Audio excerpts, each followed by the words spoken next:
ഏറ്റവും അപകടകരവും ഇവിടെ ചുരുളഴിയുകയാണ്.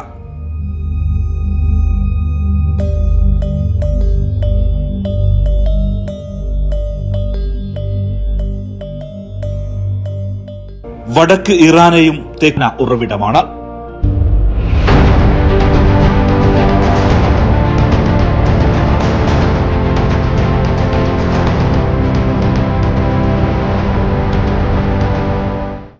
വളരെ പഴക്കം ചെന്ന ഓയിൽ റൂട്ടായി മാറി.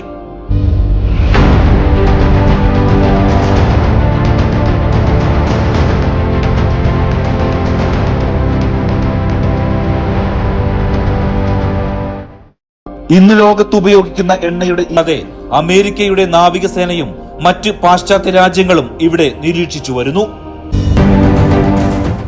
രാഷ്ട്രീയവും സൈനികവുമായ നേതൃത്വത്തിലേക്ക് വഴിയൊരുക്കും. ചെറിയ കിലോമീറ്ററുകൾ മാത്രം വ്യാസമുള്ള ഒരു നിർണായക അറിവെങ്കിലും നിങ്ങൾക്ക് ഈ വീഡിയോയിൽ നിന്ന് കിട്ടിയിട്ടുണ്ടെങ്കിൽ മാത്രം ഒരു ലൈക്ക് അടിക്കുക. ഇതുപോലെ ചരിത്രത്താളുകളിൽ ഒളിഞ്ഞിരിക്കുന്ന സത്യങ്ങൾ അറിയാൻ ചാനൽ സബ്സ്ക്രൈബ് ചെയ്ത് കാത്തിരിക്കുക. Signing off.